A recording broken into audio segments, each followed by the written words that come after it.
Good afternoon and welcome to our TV show featuring documentaries revealing the realities behind myths using research and scholarship.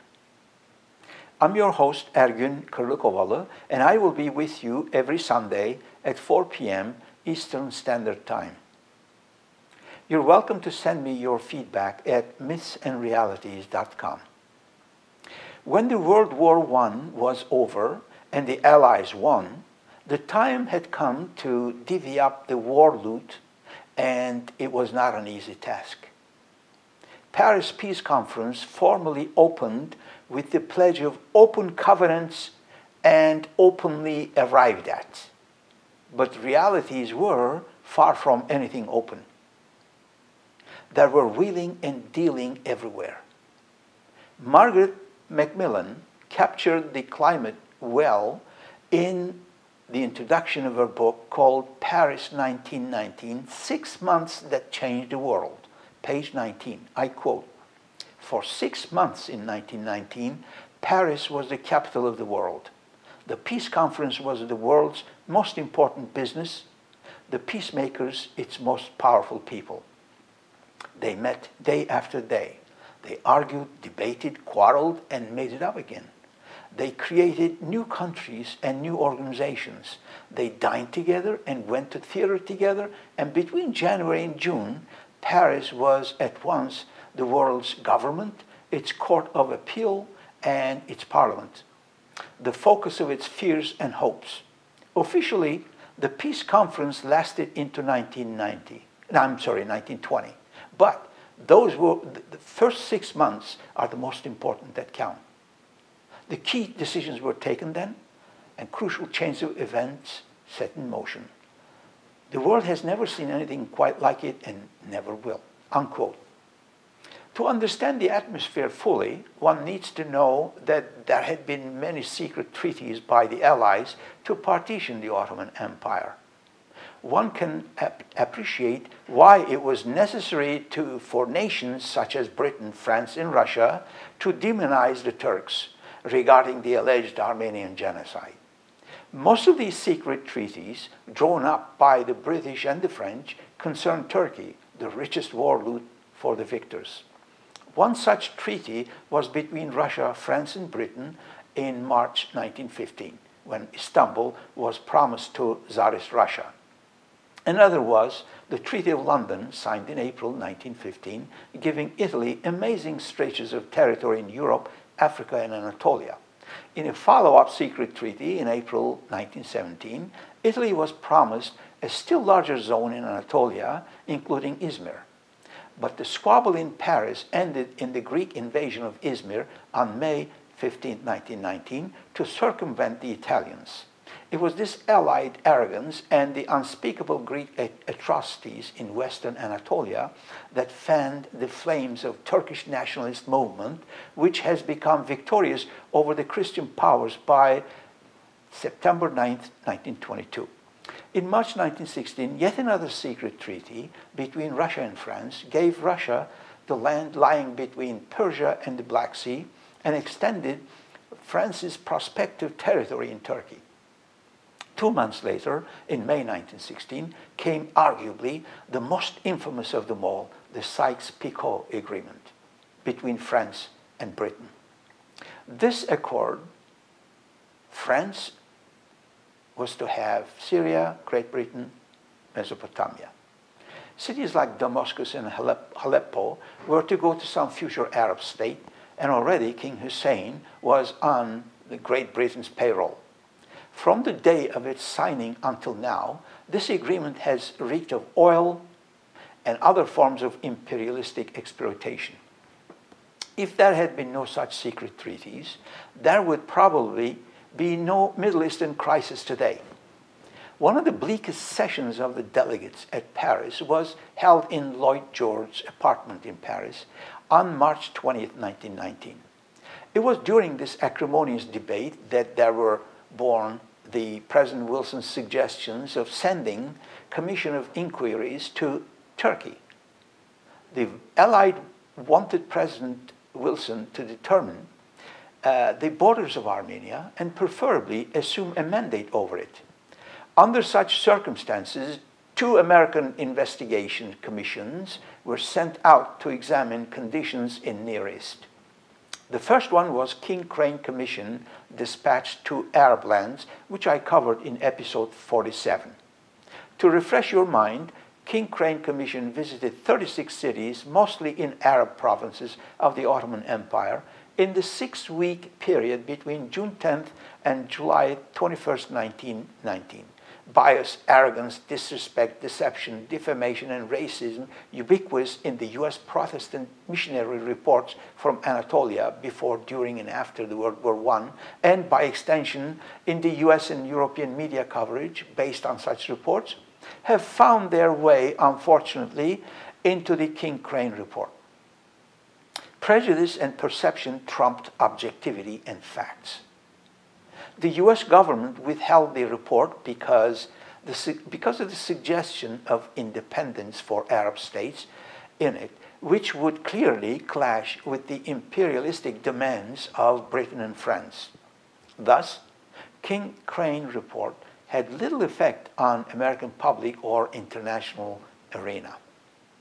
The second one was General Herbert mission sent to Eastern Anatolia and the Caucasus, which I will cover today in episode 48. While the King Crane Commission have been tasked with preparing a general study of the Near East, General Herbert was charged with studying the situation of the Armenians. Please note, not people of Eastern Anatolia and the Caucasus, but Armenia. The members of the group was basically military men. Source, US National Archives, 184.027. They were joined by technical experts in the field, one Armenian, Lieutenant Kachaznuni, and one Turk, Professor Hüseyin Pektaş, were official members. Another Armenian, Major Haig Shekerjian, joined the mission in Anatolia as a de facto member. Kachaznuni was a naturalized American citizen who had previously worked with an American aid mission to Armenian Republic, and the commission greatly relied upon him. He drew up what many of the mission reports and filled them with negative comments on the character of the Turks, but few data. Kachaznuni was also a member, often the leader, of fact-finding missions that were sent to regions not visited by the entire mission. Pektaş, the sole Turk, was not representative of the Turkish public opinion, and certainly not a Turkish nationalist. The founding member of the Turkish Wilsonian League, he publicly supported an American mandate for Anatolia. Archival records make no mention of his role in the mission's deliberations. Most importantly, the only interpreter to occupy the mission were Armenian. Aram Kocasar, Dikran Ohanesyan, and Dikran Serjian. Only a few Turks in Istanbul who knew foreign languages spoke for themselves. All of the comments of the Turks who were questioned in Eastern Anatolia, the scene of the Turkish Armenian troubles, were filtered through Armenian translators. Source, Justin McCarthy, The Turk in America, The Creation of an Enduring Prejudice, published by the University of Utah, Salt Lake City, 2010, page 277. Before they left for their investigations, commission members were given a list of persons to consult in Paris and on-site in Istanbul, Anatolia, and trans-Caucasia, who would allegedly give reliable information. Source, US National Archives, 184.021/103. The list included Boghos Nubar, the head of an Armenian national delegation at Paris Peace Conference, Avetis Aharonian, president of the Armenian Republic, Hovhannes Kachaznuni, Prime Minister of Armenian Republic, Charles Crane, James Barton, Herbert Gibbons, and the Armenian Patriarch and other Armenians in Istanbul. Source, 867B.00, American Commission to Negotiate Peace, Paris, April 18, 1919. The opinions that might be expressed and the advice given to the commission members by Armenian churchmen, generals, and politicians are obvious. All other suggested sources of information were tied to the missionary establishment, as the commission was also given a complete list of American missionaries in the territories. Only one Turk, the Prime Minister of Azerbaijan, was mentioned as a possible source of information, but not a single Ottoman Turk or any other Muslim was included in the list of persons to be consulted. The position papers on the Turkish-Armenian conflict that were given to the Harvard Mission were more detailed than those prepared for the King Crane Commission, but they were similar in substance. Population statistics, all important in studying the feasibility and morality of creating an Armenia in Anatolia, were completely drawn from Armenian sources. Source, US National Archives, 184.021/206, except for one set of separated figures that had been commissioned by the Greek government. Source, US National Archives, 184.021/129. Armenians were described as progressive humanity, while Turks were medieval barbarity. Source, US National Archives, 184.021/103. Historical essays ignored inhuman actions by Armenians, neglected to mention that Turks had died at the hands of Armenians, and said nothing of Armenian rebellion against the Ottoman government. Turks, when mentioned at all, were always portrayed in the worst possible light, but little was actually said about the lives or history of Turks or other Muslims. A reader of the position papers might be led to believe that Armenians had been an overwhelming majority in the East, rather than, in reality, a distinct minority. Most of the material was only on Armenians or by Armenians. Even those few sections specifically devoted to Turks, for example, the section titled Turks in the Caucasus in the book-length position paper on trans-Caucasia given to the mission, the members contained 3 typed pages of comments on the Turks, mainly the administration of Azerbaijan, 2 pages of statistics from Armenian sources, then 7 pages of letters, all written by the Armenian terrorist guerrilla leader Andranik. Source, US National Archives, 184.021/86. Without document from Ottoman and Azerbaijani sources. Throughout the position papers, the primary input was from missionaries and Armenians.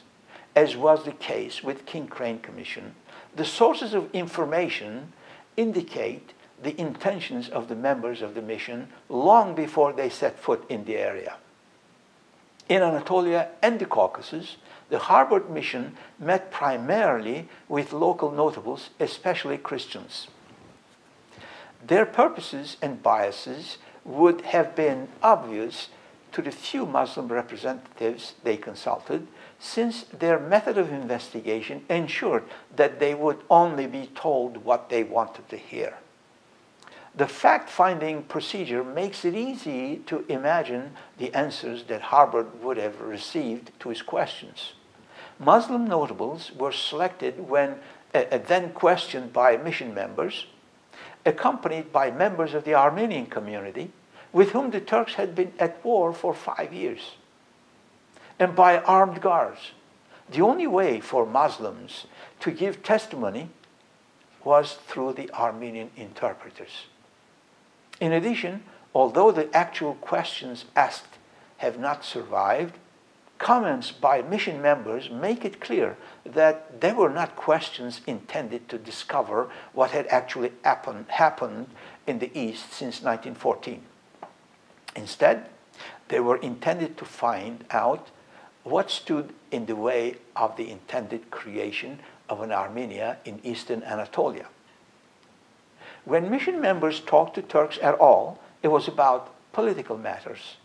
And the Turks they spoke to were usually, but not always, enemies of the old Ottoman system who hoped to gain politically, or who felt that capitulation was necessary for survival.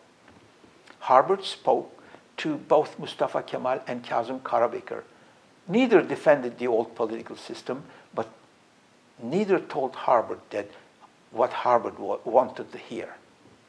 They simply did not talk to the Turks who had suffered at the hands of Armenians. How could they have done so? Imagine the responses that Herbert would have received as he spoke to locals through Armenian interpreters. None of the meetings has changed the flow of events as the one that has taken place on 22nd and 24th September 1919 in Sivas between Herbert and Mustafa Kemal. This event will hold its place as one of the most important events in the birth of the Republic of Turkey. In some Muslim villages, no stone was left unturned. The Armenian districts remained untouched in return.